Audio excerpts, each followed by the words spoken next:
Ryomen Sukuna stands at the top of the realm of cursed spirits, hailed as the king of all curses and the most powerful entity from the golden age of Jujutsu sorcery, whereas Satoru Gojo is the top of the current age. His mere birth shifted the balance of power in the Jujutsu world and changed the entire course of the JJK series, with many people considering Gojo one of the most powerful characters in all of fiction, let alone JJK. This is one of the most hotly debated topics within the JJK fandom, Gojo versus Sukuna. I feel like I see it discussed either on my Twitter feed or in my Discord every single day, and that's for good reason. It truly is a very fun matchup to ponder and discuss amongst others. One thing that I want to nip in the bud right away is I want to address some of the Gojo fans who immediately think that Gojo will automatically win against Sukuna no matter what because he's Gojo. Which, I get the sentiment, guys, sure. Gojo has limitless and infinity, techniques such as hollow purple that is existence erasure, he has domain expansion of the immeasurable void, and it's busted. And even when Gojo was asked by Yuji if he could beat 20 Fingers Sukuna, Gojo said yes. So I guess that ends the video right here, right? Gojo takes a W. Okay, but we have to remember that all Gojo has to gauge Sukuna off of was his reputation from many centuries ago, and seen a fraction of his power, around maybe 5% at most, of him being incarnated inside of Yuji, as that was a Yuji with one of Sukuna's fingers. It would be one thing if Gojo knew a whole lot about Sukuna's full power, or even if he saw a full power Sukuna directly, and then said that he would be able to defeat him. But he didn't. It's only his own estimation after seeing a tiny fraction of Sukuna's power. Also, by Gojo's own words, he said it would be tough to beat Sukuna. So even though Gojo thinks he can beat Sukuna, he does believe that he will at least be challenged by the King of Curses. But what that also means is that if Gojo, and we know he's cocky, if he is overestimating his own abilities or underestimating Sukuna's, that means it's going to be really tough, and that means it's very possible that he could lose. Gojo has been wrong before. Gojo thought that everything was going to be okay after he got sealed, and he couldn't have been more wrong, with several YouTubers making some actually really good videos on that topic. Anyways, I think it's time that Gojo's seemingly insurmountable power needs to be humbled. I've seen people act as if he'll always be the strongest, even though Gojo himself believes that Yuji, Megumi, Yuta, and Hikari all had the potential to surpass him, but also transcend the classification of special grade altogether. Remember that Gojo is a special grade himself, but he believes that it is entirely possible that not one, not two, not three, but 4 of his students have the potential to completely transcend the current classification system in Jujutsu society, something that he himself has not even done. So if Gojo believes that there are people that can surpass him, then there is really no reason to assume that it would be impossible for Sukuna to defeat him in a fight, especially if Sukuna doesn't play fair, and especially if he...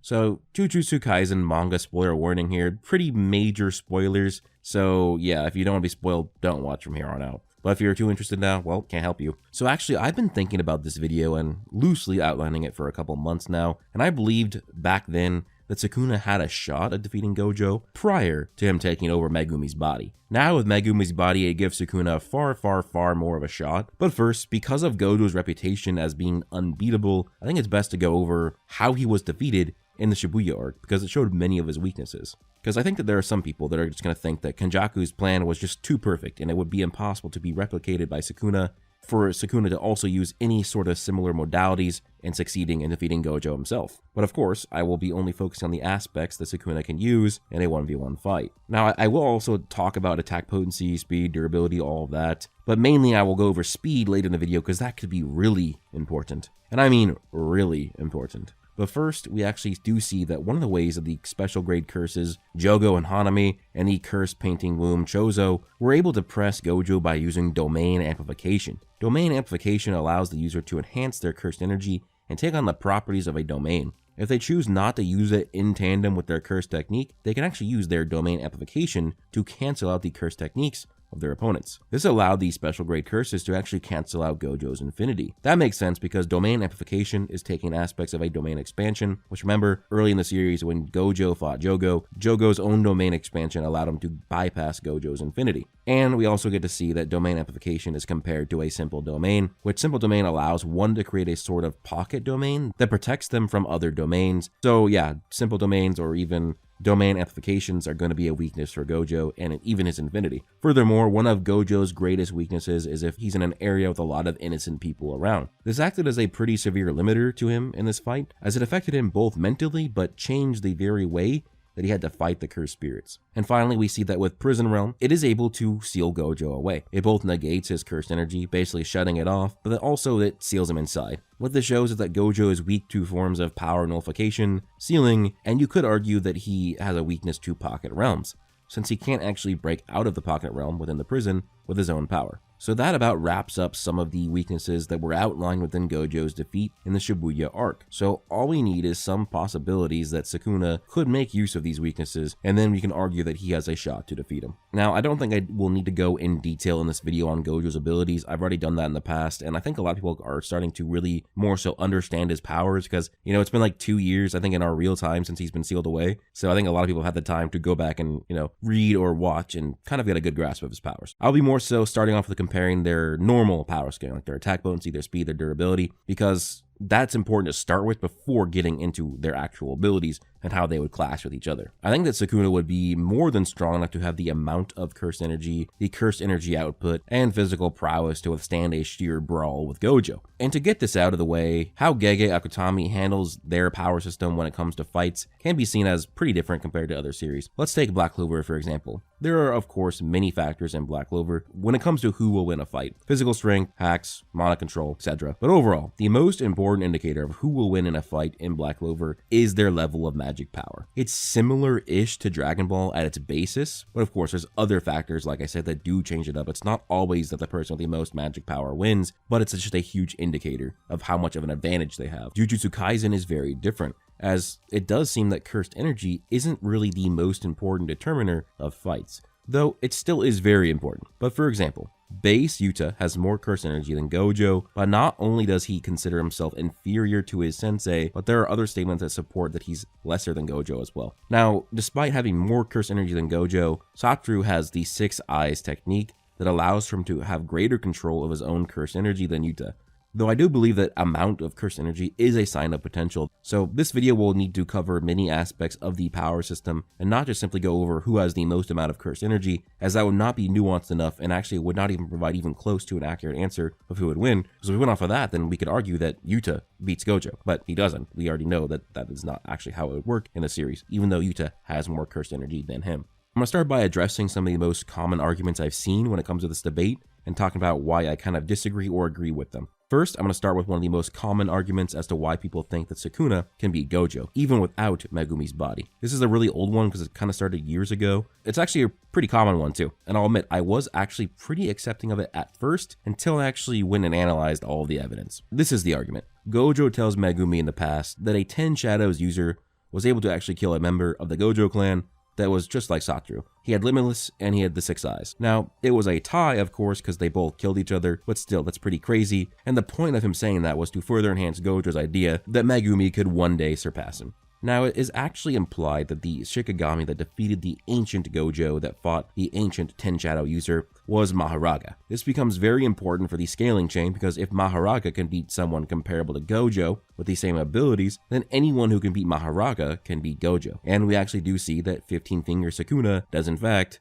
defeat Maharaga. So with that, 15-finger Sukuna can defeat Maharaga, who can defeat Gojo. But I don't think this logic actually checks out if you do some digging on each of the points. Now, I think it's fine to assume that the ancient Gojo was equal to or relative to the modern day Gojo, as they presided in a more powerful era of Jujutsu sorcery. But this argument only works if you assume that Megumi is already at his full potential at this point, which clearly he is not. When Sukuna takes over Megumi's body, the Shikigami that he creates with the 10 Shadows and that he summons are even bigger than when Megumi would summon them, meaning that they are likely far stronger. Thus, it would mean that the power of Shikigami summoned by the 10 Shadows user is actually determined by the proficiency of said 10 Shadows user. And since Megumi is nowhere near his full potential, Maharaga should not be scaled to the same one who defeated the ancient Gojo, which pretty much breaks the basis of the argument from there. But furthermore, there are other points of evidence that just outright debunk 15-finger Sukuna scaling above Gojo, and that is my boy Yuta Okkotsu, my favorite character in Jujutsu Kaisen. Yuji saw the power of 15-finger Sukuna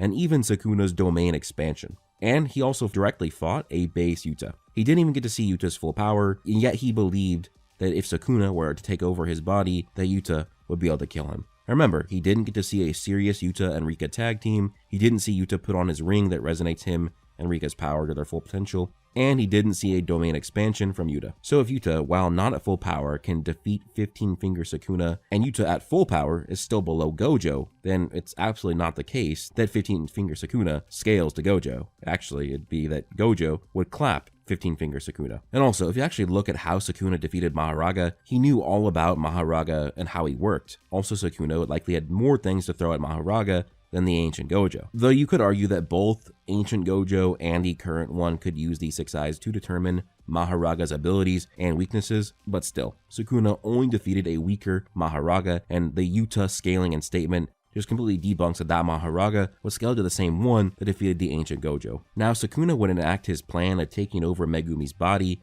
and taking control of the 10 Shadows curse technique. He would go on to fight both Maki and Yuji at the same time, and would fare quite well against them. This can actually be seen as quite impressive because Maki scales to Toji, Toji being someone who was able to body a younger Gojo. Now, people will take this and say that because Yuji was fighting relatively to Maki, that also makes him scale to Toji as well. And that means that Sukuna was fighting 2 Toji level fighters at once. And Megumi was distorting Sukuna's cursed energy so that he was only accessing 10% of his power. And Maki actually scales above the Toji who fought Gojo, because he went by Fushiguro at the time, and it stated that when he went by Zenin, that was his true prime. So Maki is equal to a prime Toji, and Sukuna can fight 2 characters stronger than the Toji who fought Gojo and beat him, while Sukuna was only at 10% of his power and wasn't even using his domain. But this really again doesn't work to show that Sukuna beats Gojo, because Toji fought Gojo when he was a teenager, and Satoru barely even understood how to use his powers at the time. Current Satoru is way more powerful, way better at using his techniques, and also, people kind of forget, but Toji lost to Gojo. He kind of won like the round 1, but when round 2 happened of Gojo versus Toji, Gojo defeated him. So sure, this is impressive for Sukuna because he's only at 10% of his 15-finger power, but he still fought 2 Toji level fighters, I guess. But I don't think it's logical to use this to say that Sukuna beats Gojo, but I think you can use it as support that narratively Sukuna is supposed to be someone that at least rivals Gojo's power. Though further scaling kind of backs up that Maki is very powerful, as she defeated her brother Naoya, who was a special grade 1, but she also defeated him in his domain expansion, so his curse energy would be amped considerably. Though she was using the Dragon Bone, which acts as a major advantage in that fight, and she wasn't the only one in the domain, but still, you could argue that Sukuna is over 10 times the level of a special grade 1 in Naoya. And when you do look at it, Chozo kind of scales to the other special grades. In a sense, kind of were like barely like doing anything to a holding back Gojo. But considering that Sukuna would scale to well over 10 times that Chozo, I mean, like, I guess you could argue like that this is just more support that Sukuna would be strong enough to fight Gojo, but it's not proof that he would beat him. Because Gojo was fighting 3 special grades all at once, while not being able to go all out, and those special grades were actually using their domain amplification to make themselves even more powerful. So just because Sukuna is over 10 times stronger than a special grade 1 level fighter, it doesn't automatically mean that he's stronger than Gojo. Sukuna has taken his cursed bath now and suppressed Megumi's resistance, essentially putting him to sleep, so he should now be at 100% 15-finger power while in Megumi's body, which is stated to be like the perfect vessel for him. With that being said, with Sukuna pulling off these feats and Gojo thinking that he'd have a tough time with full-powered Sukuna, pretty obvious that at the very least, Sukuna has the pure power, like attack potency, speed, all that, needed to fight Gojo. Now, I do want to add a few more things to prove that Sukuna should be able to scale to Gojo, like attack potency, speed, and durability. We see that once Sukuna gets 15 fingers, that his power is comparable to Gojo's, but he's just evil. Again, this is only comparable, not that he's as strong, but if 15-finger Sukuna is at least in the same tier as Gojo, then 20-finger Sukuna should definitely be able to fight Gojo near equally. Now, people will often say that because Sukuna was the most feared in a stronger age than Gojo, that means he's automatically stronger. But there is a statement that kind of balances that out. Sure, Sukuna was the most feared entity in the Golden Age, which is far more powerful and tougher era than the current one, but it's actually stated that Gojo is more feared than Sukuna was while in the modern era. So these statements do kind of cancel each other out, and they don't necessarily mean that Sukuna is above Gojo because of the statements. Also, there is some interesting scaling that Sukuna has with Yuta or Rika that should just further prove that Sukuna should scale to Gojo. Gege in an author interview stated that Sukuna would be able to kill Rika if they were to fight, which compare this to what Gojo thinks of Rika. He believed that she would have the potential to end his life. Geto believed that if he had access to Rika, his ability to overthrow Jujutsu society would have increased to 99%, with the majority of that reasoning going to Rika, because Geto said that it would make it 99% all in one move, even though it was 30% prior. So if Geto was likely to be able to kill Gojo with Rika, and her being the majority of the reason why, then it stands to reason that Sukuna actually has his own arguments as why he scales above Gojo as well, since Gojo scales below Rika, and Sukuna scales above Rika. But does he have the means to defeat him? Do his abilities grant him the possibility of bypassing infinity or defeating immeasurable void? That's a question we need to get into now when we start talking about Sukuna's abilities versus Gojo's abilities. So first, we do have a grasp of Sukuna's abilities. His curse technique seems to be mainly cutting based, at least from what we've seen. He has two main cutting abilities, Cleave and Dismantle. Dismantle is Sukuna's regular attack that is primarily used against inanimate objects. It's a slashing ability that would be more powerful than his conventional attacks. Next up is Cleave, which actually adjusts to the durability and cursed energy of Sukuna's opponents to produce an even more powerful slash. Sukuna also has this fire ability that he can use and actually shoot it like if he had an invisible bow and arrow. It's a very powerful technique that he actually used to defeat Maharaga, even though his other techniques could not defeat Maharaga. Now, like many other top tiers in JJK, Sukuna has access to his own domain expansion, Malevolent Shrine, which is actually different from other domains, as instead of creating his own space and trapping his opponents inside of it, Sukuna actually brings his own domain into reality. This domain activates a binding vow because it allows for an escape route, and that actually makes it so that it increases the effective range of his domain, and it can spread up to a 200-meter radius. This is all impressive for Sukuna, right? But what is he going to do against Gojo's Infinity? Dismantle, Cleave, the Arrow of Flames, they're all going to be stopped by Gojo's Infinity, right? Well, not really. Sukuna has Domain Expansion. Domain Expansion allows for the creator to bypass the cursed techniques of their enemies and increases their own stats tremendously, and allows for a surefire hit from their cursed techniques. And yes, we've seen domain-empowered cursed techniques bypass infinity before. Jogo did this way back early in the series, and his attacks negated Gojo's cursed technique. So yeah, if Sukuna were to activate his domain expansion, and if Gojo was trapped inside that 200-meter radius, which I don't see why there would be any reason he wouldn't be, then Sukuna could spam, dismantle, and cleave on him, and all of these attacks would bypass his infinity, and would damage him tremendously, if not kill him. Now sure, Gojo does have reverse curse technique that allows him to heal considerable damage, and even in states of near death, so there's still a chance of him being able to survive this, but considering the sheer overkill that Sukuna could provide here in his mere 15-finger state, and not even yet in Megumi's vessel, Sukuna would be dishing out dozens, hundreds, maybe even thousands upon thousands of slashes down on Gojo. There may be no room for him to actually use his reverse curse technique and heal himself, so I do believe that if Sukuna can trap Gojo in his domain, then it would actually kill and defeat Gojo. But this leads to the next major debate, a domain clash. The best way to defend against a domain expansion is by activating one of your own. So of course, if Sukuna were to actually activate Malevolent Shrine, Gojo would seek to activate his own domain of Immeasurable Void. Whose domain would win? Sukuna's Malevolent Shrine or Gojo's Immeasurable Void? Well, here's what we know happens during a domain clash and how victories are decided. As stated by Gojo, the winner of a domain clash is decided by the individual with the more polished domain, but he says it will also depend on cursed energy and compatibility too. But considering that the highlight of the statement refers to the more polished domain, that is likely that would be the most important factor in a domain clash. Now this begs the question, is Gojo's domain more polished than Sukuna's? A lot of people would probably answer yes, because Immeasurable Void seems to be the most powerful ability in the entire JJK series. But Gojo doesn't say that the more powerful domain wins, it's the more polished one. This would likely mean that in a domain clash, the one who is the most talented and skilled at making domains will be the victor,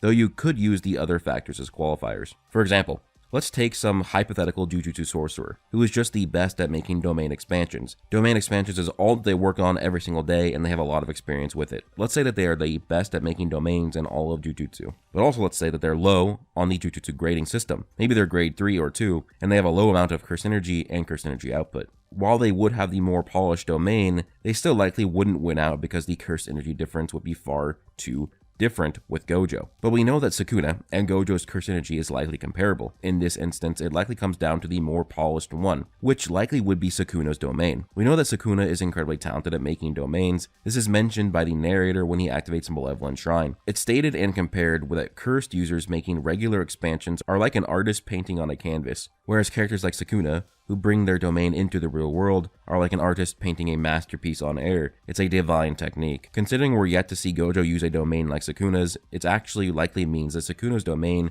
would be more polished than Gojo's, giving Sukuna the victory in a domain clash as well, and the victory in the battle overall. though I think that there are many other factors that give Sukuna the advantage over Gojo, and that is that he now has Megumi as a vessel, which makes him more powerful and gives him access to the 10 Shadows curse technique. As shown recently in the manga, Sukuna can summon Maharaga at will. Remember that Maharaga has the ability to adapt to and negate any curse technique, and thus that means Sukuna might not even need to use his domain to bypass infinity, as Maharaga should be able to. Interestingly enough, I believe that Gege Akutami has foreshadowed that Sukuna will counter infinity, as his opponent, Yoruzu, would summon a perfect spear. Perfect or true spheres are supposed to have infinite pressure, and despite this infinite force, Maharaga just stabs through the true sphere without effort. Again, if Maharaga can just slice up infinite pressure, then I don't see why he couldn't do this to infinity as well. Especially since we know he already did this centuries ago against Ancient Gojo and his infinity. So you have either Sukuna winning outright in a domain clash, or you have Sukuna using Maharaga